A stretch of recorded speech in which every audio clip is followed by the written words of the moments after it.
اور وہ مختلف جگہوں پہ دھرنے دیے جا رہے ہیں. ہر چھوٹے بڑے شہر میں جو ہے وہ دھرنے دیے جا رہے ہیں. ٹریفک کا نظام جو ہے وہ سارا متاثر ہو کے رہ گیا ہے, صرف کہ ان لوگوں کو انصاف دیا جائے. اور واقعی انصاف ان کا بنیادی حق ہے, وہ اپنے ملک میں رہتے ہیں اور اپنے ملک سے وہ انصاف مانگ رہے ہیں کہ آخر وہ ایسی کون سی طاقت ہے جو ہم سے ہمارے پیارے جو ہے وہ چھین رہی ہے. تو ایک چھوٹا سا وقفہ ہے, وقفے سے واپس اس حوالے سے بات کرتے ہیں کہ آخر مستقبل میں ہمیں اس طرح کے واقعات سے کیسے ہم اپنے آپ کو بچا سکتے ہیں, اپنے پیاروں کو بچا سکتے ہیں. ایک چھوٹا سا وقفہ ہے, وقفے کے بعد آپ کی خدمت میں دوبارہ حاضر ہوتے ہیں. کہیں مت جائیے, اب تک دیکھتے رہیے نیوز کیفے, دیکھتے رہیے.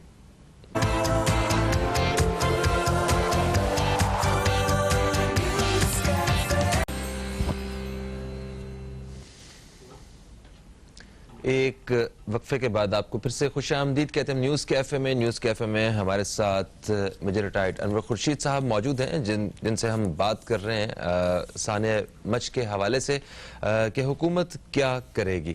اچھا, اس وقت حکومت پہ اس واقعے کے بعد کافی زیادہ پریشر بھی ہے, کیونکہ لوگ صرف وہی لوگ نہیں, پورے پاکستان میں لوگ جو ہیں وہ باہر آ چکے ہیں اور اپوزیشن بھی موقع تلاش کر رہی ہے کہ وہ کس وقت مطلب حکومت کے خلاف کوئی بھی اگر آواز ہے اس کو کتنا اور بلند کر کے سامنے لے کے آ سکتے ہیں. تو اس سارے سینیریو کے حوالے سے آپ کی اپنی کیا رائے ہے, ذرا اس سے ہمیں آگاہ کیجیے.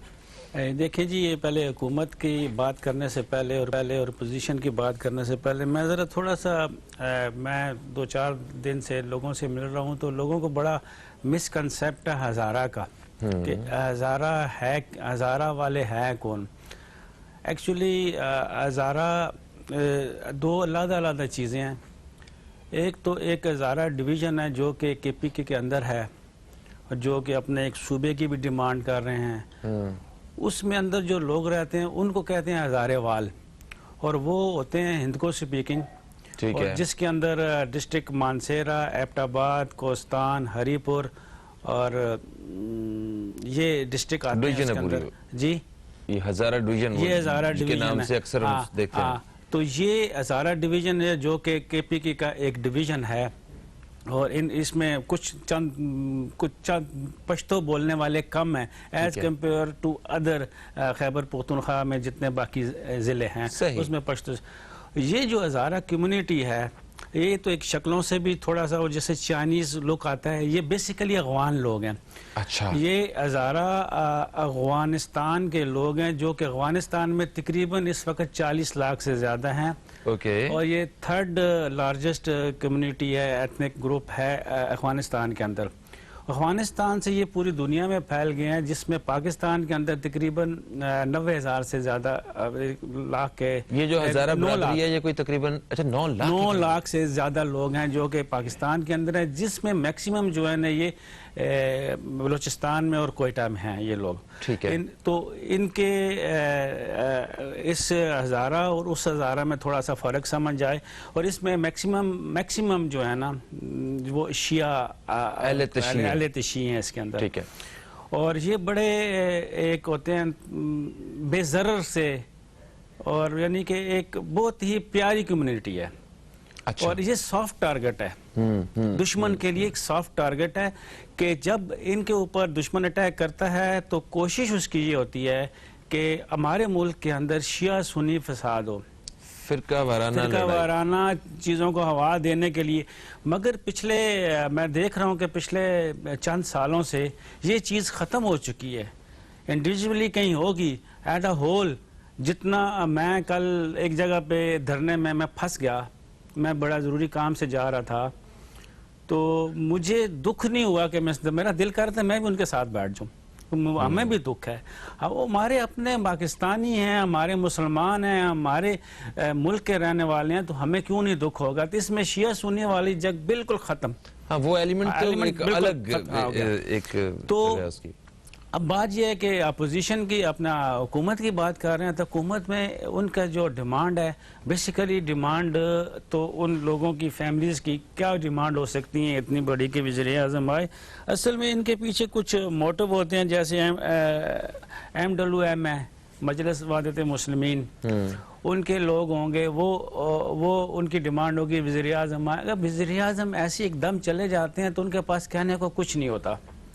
ان کے پاس وہی الفاظ ہوں گے اگر ویسے ڈائریکٹ چلے جاتے ہیں کہ جی اللہ صبر دے، مرحومین کو دفنا دیں، دعا کریں، اور کیا کہہ سکتے ہیں. اس کے زیادہ یہ کہہ سکتے ہیں جی 1 ملین، اگر کوئی وزیر جاتا ہے وہ 2 لاکھ کی بات کرتا ہے تو یہ ملین پر ہیڈ کی بات کر دیں گے. اس سے زیادہ کچھ نہیں کر سکتے وزیر اعظم ایٹ دا مومنٹ. وزیر اعظم کو جانے سے پہلے اپنا پورا ہوم ورک کرنا ہے، سب کچھ کرنا ہے. ایک سیکورٹی کا سسٹم ہوتا ہے، سیکورٹی کلیئرنس ہوتی ہے ایجنسیوں کی طرف سے، پھر وزیر اعظم موو کرتے ہیں. تو قاتلوں کو گرفتار کرنے کے حوالے سے بھی یا کچھ دیکھیں، قاتلوں کو گرفتار کرنے کے حوالے سے تو پہلے سے وہ معاملہ چل رہا ہے کہ دہشت گردوں کے پیچھے ایک پورا سسٹم ہے، رد الفساد سے ہے، وہ اسی میں ہوں گے. ضروری یہ تو نہیں ہے نا کہ یہ کسی ایسی جگہ پہ شہر میں واقع ہو گیا کہ کسی فیملی کے لوگوں کو آ کے کوئی 11 بندوں کو قتل کر کے چلا گیا اور ان قاتلوں کو گرفتار کیا جائے گا، جیو فینسنگ کی جائے گی. یہ وہ والا واقعہ نہیں ہے، یہ دہشت گردی ہے. اس کے اندر بیرونی ایلیمنٹ 100% انوالو ہیں. ابھی یعنی کہ آپ کا مطلب ہے کہ یہ بلوچستان میں جس طرح انڈیا اپنا جو ہے وہ ایک ایجنڈا لے کے یہاں پہ دہشت گردی جو ہے وہ پھیلا رہا ہے، یہ اسی کا ہی ایک پارٹ ہے. نہیں، 100% اس میں تو کوئی دوسری سوچ ہے ہی نہیں ہے کہ انڈیا کے علاوہ. 100% یہ انڈیا کی انوالومنٹ ہے، اور اٹ از تھرو ادھر ایران یا افغانستان.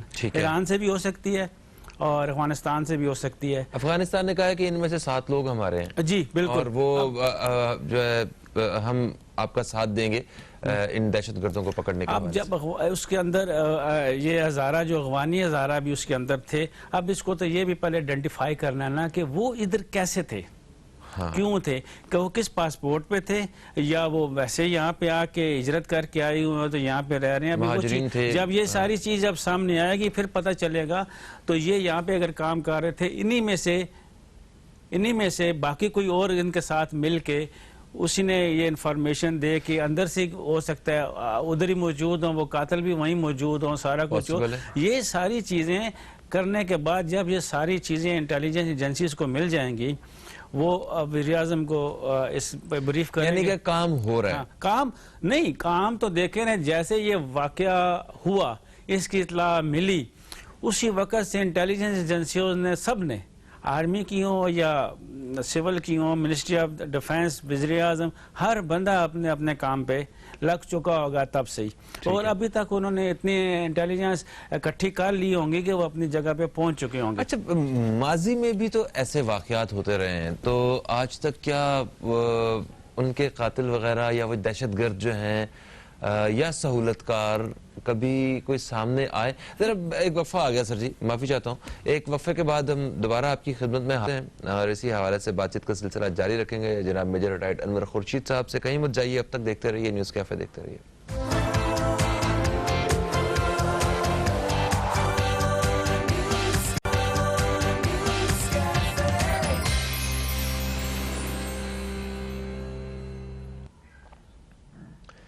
ایک وقفے کے بعد آپ کو پھر سے خوش آمدید کہتے ہیں نیوز کیفے میں ثانیہ مچ کے حوالے سے بات کر رہے ہیں، اور ہمارے ساتھ اسٹوڈیو میں میجر ریٹائرڈ انور خورشید صاحب موجود ہیں. سر، اس طرح کے واقعات، یہ مطلب یہ جو واقعہ ہوا ہے اس کا تو پورے پاکستان نے اس کی مذمت کی ہے، اور ہم بات کرنے والے تھے اپوزیشن کے حوالے سے کہ اس واقعے کا یہ کہیں سیاست کی نظر نہ اس سارے معاملے کو کر دیا جائے. جس طرح اپوزیشن جو ہے پی ڈی ایم کے آج کچھ لیڈرز جو ہیں وہ مل بھی رہے ہیں ان لوگوں سے. دیکھیں، یہ اچھی بات ہے، اپوزیشن کے لیڈرز کو جانا چاہیے. گورنمنٹ میں جو بیٹھے ہیں تمام لیڈرز بڑے، ان کو ان کے پاس جانا چاہیے. انہیں حوصلہ تسلی ہو جاتی ہے. کسی کوئی دکھ میں آ کے اس کا مداوع کرتا ہے تو ان کو تسلی ہو جاتی ہے. مگر ہوتا یہ ہے کہ عام طور پہ کہ ایک وہ ادارہ یا وہ شخص جو کچھ مداوع کر سکتا ہے کسی دوسرے انداز میں، ایک تو ہوتا ہے کہ آپ کو تسلی دینے کے لیے سب اپوزیشن میں، جب عمران خان پرائم منسٹر بننے سے پہلے اپوزیشن میں تھے، یہ بھی زرداری کے دور میں یہ بھی گئے تھے یہ بھی انہوں نے بھی جا کے باتیں کی تھی کہ میں ہوتا تو میں یہ کر دیتا، میں وہ کر دیتا. اب یہ جائیں گے، انہوں نے بھی یہی کہنا ہے کہ ہم ہوتے تو یہ کر دیتے، وہ کر دیتے. پرائم منسٹر نہیں جا رہا، سارا قصور ان کا ہے، اس میں استعفیٰ دینا چاہیے. ان کو تو ویسے استعفیٰ چاہیے نا. تو وہاں پہ جا کے انہوں نے یہی شور مچانا ہے کہ یہ نالائق ہے، اس کو ریزائن کر کے گھر چلا جانا چاہیے. ان کے لیے تو دروازے کھل گئے نا. بیسیکلی آپ دیکھیں کہ جن کے لواحقین، ان کے جو ہیں، جو شہید ہوئے ہیں، ان سے پوچھا جائے. یہ آگے آ کے باتیں کرنے والے تو اور لوگ ہوتے ہیں، اور بعض اوقات یہ بھی ہوتا ہے کہ پیچھے سے کوئی ایسی ان کو سپورٹ دی جاتی ہے کہ یہ بات کرنی ہے، یہ بات کرنی ہے. ان کے ساتھ تو ہو چکا. اب وہ کیا کر سکتے ہیں؟ وہ یہی کہیں گے کہ ہمیں تحفظ دیا جائے، آئندہ کے لیے ہمیں تحفظ دیا جائے. کس طرح؟ کیونکہ آپ دیکھیں کہ یہ جس طرح یہ ہزارہ کمیونٹی ہے، اور سیکنڈلی چائنیز ہیں جو بلوچستان کے اندر ہمارے پاس چائنیز کام کر رہے ہیں. ان کو بھی سیم اسی طرح کا تھریٹ ہے. وہ ڈبل طریقہ اختیار کرتے ہیں. ایک تو وہ خود اپنی سیکورٹی کا خیال رکھتے ہیں، اور دوسرا گورنمنٹ آف پاکستان بھی ان کو اس طرح سے سیکورٹی دیتی ہے. دیکھیں اچھا، وہ تو امیر لوگ ہیں، وہ کام کرنے آئے ہوئے ہیں، دوسرے ملک سے آئے ہوئے ہیں، وہ افورڈ کر سکتے ہیں سیکیورٹی. تو بیچارے ایک کوئلے کی کان میں کام کرنے والے جس طرح مزدور تھے، یہ کیا اپنی سیکیورٹی اپنا خود؟ دیکھیں نا، جیسے آپ یہ کہہ رہے ہیں کہ یہ کیا اپنی سیکورٹی کر سکتے ہیں، تو گورنمنٹ ان کو کس قسم کی سیکورٹی پرووائڈ کرے؟ کیا جس جگہ پہ 20 25 50 ہزارہ کمیونٹی کے لوگ کام کر رہے ہیں، وہاں پہ ان کو 2 موبائلیں کھڑی کرنی چاہیے؟ نہیں ہو سکتا نا، پاسبل نہیں ہے. تو اسی کے لیے یہ روٹ کے اوپر کام کرنا ہے. روٹ کاز جو کیسے یہ ہو رہا ہے وہ آپ دیکھ لیں. بلوچستان کے اندر BLA کاروائیاں کر رہی ہے. ٹھیک ہے.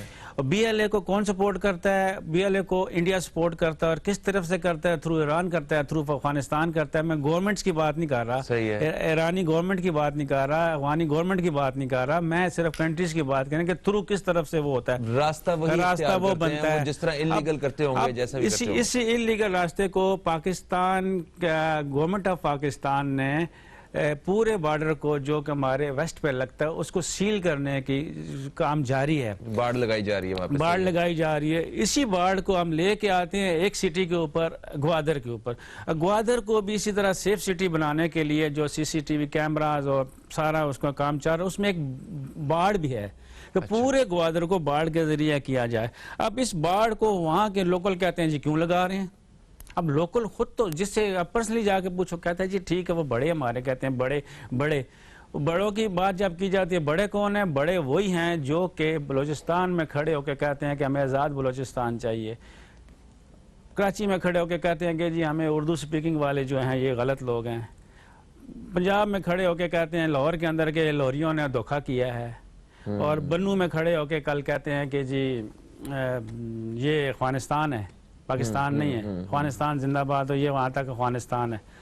تو یہ جتنے بھی یہ چیزیں ہیں، ان چیزوں کو بھی دیکھنا ہے کہ یہ ان کو آواز دے رہے ہیں. سر ابھی ایک وقفہ آ گیا بیچ میں، وقفے سے واپس آ کے میں چاہوں گا، دیکھیں ہمیں اپنے دشمن کا تو پتہ ہے کہ کون یہ کاروائیاں کر رہا ہے، مگر اس سے زیادہ کوئی نہ کوئی اکا دکا یہ جو سہولت کار ہے جو ان ساری کاروائیوں میں مددگار ثابت ہوتے ہیں، جو بکنے والے جو لوگ ہیں، ان کے بارے میں ضرور آپ سے جاننا چاہوں گا کہ ان کے ساتھ کیا سلوک ہونا چاہیے، اور انویسٹیگیشن کر کے ایسے لوگوں کو پکڑ کے عبرت کا نشان ضرور بنانا چاہیے. غدار جنہیں کہتے ہیں، جو صحیح معنوں میں جو غدار ہے. ایک وقفے کے بعد آپ سے دوبارہ ملاقات ہوتی ہے. کہیں مت جائیے، اب تک دیکھتے رہیے نیوز کیفے، دیکھتے رہیے. ہو گیا، سہولت کاروں کو ابھی بھی پکڑا جاتا ہے. یہ روزانہ کی بنیاد پر لوگ پکڑے جاتے ہیں، اور انٹیلیجنس رپورٹیں بڑی ٹھیک ٹھاک ہیں. یہ سہولت کار پکڑے جا رہے ہیں، دہشت گرد پکڑے جا رہے ہیں دہشت گردی کرنے سے پہلے. تبھی تو یہ آپ کی اتنا جو ہم سنتے آ رہے تھے، کیا کون سی جگہ ہماری محفوظ تھی، کون سا بازار، کون سا شہر کئی چند سال پہلے. ہم تو ابھی اب دیکھیں، آپ کراچی سے گوادر لوگ جاتے ہیں کتنے آسانی سے جاتے ہیں، کس طرح مسئلہ ہی کوئی نہیں ہے. بائی روڈ جا رہے ہیں، بائی روڈ جا رہے ہیں سب. یہ سارا کچھ ہماری اپنے گورنمنٹ کی پالیسیز تھی. میں کوئی PTI کا نام نہیں لے رہا، میں پیپلز پارٹی کی بات نہیں کر رہا، میں گورنمنٹس کی بات کر رہا ہوں، تمام گورنمنٹس. اس لحاظ سے کیونکہ اس تمام گورنمنٹس کی موجودگی میں سارے کا سارا کام انٹیلیجنس ایجنسیز نے کیا ہے، پاکستان آرمی نے کیا ہے، اور سٹل وہ لگے ہوئے ہیں. دنیا جہان کی آپ آرمیز دیکھ لیں، تمام ملکوں کی آرمی، اور آرمی کا بیسک مقصد یہ ہوتا ہے کہ وہ اپنے ملک کی ایکسٹرنل دشمنوں سے حفاظت کے لیے، اپنے بارڈرز کی حفاظت کے لیے وہ ہوتی ہے، مگر ہمارے ملک کی آرمی جو ہے وہ بارڈر پہ کم اور اپنے اندرونی جو ہمارے یہ لوگ معاملات ان میں زیادہ انوالوڈ ہے، اور یہ خود سے انوالوڈ نہیں ہوتی آرمی کو گورنمنٹ کہتی ہے، اور گورنمنٹ آف پاکستان کی وجہ سے یہ آرمی ہے. جیسے یہاں پہ سندھ میں گورنمنٹ آف سندھ کی وجہ سے سندھ رینجرز جو ہے وہ اندر کام کر رہی ہے. بیسیکلی رینجرز کا کام بھی بارڈرز پہ ہوتا ہے آل دا ٹائم، سرحدوں پہ آل دا ٹائم ڈیورنگ پیس. فوج سے آگے جب وار ہوتی ہے تو پھر آرمی آگے چلی جاتی ہے اور رینجرز پیچھے آ جاتی ہے، اور جب وار نہیں ہوتی تو ہر وقت رینجرز کا کام ہے بارڈر کی لک آفٹر کرنا. اچھا مجھے یہ بتائیے، کیونکہ آخری لمحات ہیں پروگرام کے اس حصے کے، کہ یہ جو بھارت کی جانب سے اس طرح کی کارروائیاں ہیں، وہ کبھی بلوچستان میں پاکستان آرمی کے اوپر جو ہے نا فائرنگ کروانا، یا کبھی اس طرح ہزارہ والا واقعہ ہو گیا، یا مطلب ویسے بھی اس طرح کی کارروائیاں جو ہوتی رہتی ہیں، اس سے اس کو فائدہ کیا ہے؟ مطلب ایسا کیا فائدہ ہے کہ جو وہ چاہتا ہے کہ پاکستانی عوام یا حکمران یا گورنمنٹ جو ہے اس کو کیا نقصان پہنچانا چاہتا ہے؟ یہ کوئی تو چند عناصر ہیں. سب سے پہلے تو ان کو اس وقت سے ہی 1947 سے کہ پاکستان ایک علیحدہ ملک نا، ایک انڈیا آزاد کیوں نہیں ہوا گوروں سے، اور ہم ایک انڈیا ایز انڈیا کیوں علیحدہ کیوں بننا، پھر علیحدہ بننا، پھر انہوں نے کوشش کر کے اس کو دو لخت کیا، وہ مکتی بانی اور سارا کچھ جو کہ بنگلہ دیش میں کر کے بنگلہ دیش کریٹ کیا. اس کے بعد اب ان کا یہی ہے کہ کسی طرح پاکستان کشمیر سے ہٹ جائے. جیسے کشمیر سے پاکستان اپنے آپ کو جس دن ہٹا لے گا اس دن یہ چیز ختم ہو گئی. کشمیر سے ہٹ جائیں تو پھر اب ہماری تو یہ قربانی ہوئی نا 11 لوگوں کی، یہ شہداء نے قربانی دی ہے کشمیر کے اوپر. اب آپ کشمیر سے ہٹ جائیں گے تو انڈیا پیچھے ہو جائے گا. کشمیر ہماری شہرگ ہے، اور ہم جو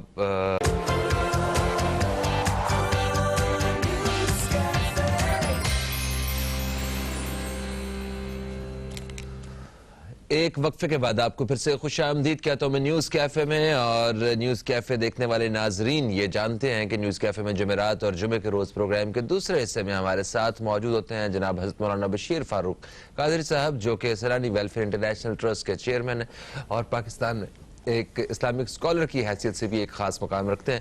تو آپ ہمارے ساتھ موجود ہیں، ہم آپ کو خوش آمدید کہتے ہیں. السلام علیکم، کیسے ہیں آپ؟ وعلیکم السلام ورحمۃ اللہ وبرکاتہ. الحمدللہ رب العالمین علی کل حال. ماشاءاللہ. دوستو آج آپ کو بتاتا چلوں ان ناظرین کے لیے جو آج پہلی دفعہ دیکھ رہے ہیں ہمیں، کہ آج استخارہ کے حوالے سے ہماری خصوصی نشست رہے گی، اور دینی شرعی اور شرعی رہنمائی کے لیے آپ کو اگر کوئی بھی وہ چیز پوچھنی ہے، کچھ آپ شیئر کرنا چاہتے ہیں ہمارے ساتھ، تو آپ بذریعہ ٹیلی فون آپ ہم سے رابطہ کر سکتے ہیں. نمبر یہ آپ کو نیلی پٹی میں نظر آ رہے ہیں. تو روحانی طور پہ بھی بہت سارے لوگ جو ہے رہنمائی حاصل کرتے ہیں. تو آپ کا سوال جو ہے وہ لکھ لیا جائے گا، اور پھر ایک وقفے کے بعد جب واپس آئیں گے تو جتنے بھی سوالات لیے ہوں گے ہم نے، وقفے کے بعد جب واپس آئیں گے تو ان کے جواب آپ کو دیے جائیں گے. اچھا جی، ابھی وقفے سے پہلے سر ہم بات کر رہے تھے کہ ثانیہ مچ جہاں 10-11 کانکن مزدور جو ہیں بیچارے غریب لوگ، ان کا بے دردی سے دہشت گردی کا نشانہ بنے ہیں وہ لوگ. تو ان کے حوالے سے پورے پاکستان میں احتجاج بھی جاری ہیں، ٹریفک کا نظام بھی متاثر ہو رہا ہے، لوگ دکھی بھی ہیں، ہر ایک کو تکلیف پہنچی ہے کہ آخر کیوں ایک معصوم انسان جو ہے جان سے جائے. تو اس حوالے سے میں آپ کی رائے لینا چاہتا ہوں کہ آپ کیا خیالات رکھتے ہیں؟ بسم اللہ الرحمن الرحیم. ہماری خوش قسمت یہ کہ مسلمان ہیں، اور اسلام کی سب سے بڑی کتاب ہمارے پاس قرآن پاک ہے، اس کے بعد پیارے آقا کی احادیث کریمہ ہے. اسلام تو چونٹی کو بھی بغیر وجہ مارنے سے منع فرماتا ہے. چونٹی کو بھی، حالانکہ چونٹی ہمارے پاؤں تلے دب کر مر جاتی ہوگی، لیکن جان بوجھ چونٹی کو مارنا بھی اسلام منع کرتا ہے. یہ ہے اسلام. اور قرآن پاک میں اللہ تعالیٰ نے واضح الفاظ میں کہہ دیا کہ ایک انسان کا ناحق مار دینا، قتل کر دینا، یہ پوری انسانیت کو مار دینے کے برابر ہے. بس یہ سوچ لیں. یہ جو عالم اغیار عالم ہمارے بارے میں بکواسیں کرتے ہیں نا کہ تم لوگ اسلام کے لوگ، تم ٹیررسٹ ہو، یہ ہے وہ ہو، اصل میں مسئلہ یہ ہے ہم بک جاتے ہیں. یہ ہماری بڑی بدقسمتی ہے، ہم بک جاتے ہیں. کیا یہ جنہوں نے یہ ان کا ناحق قتل کیا یہ کون تھے؟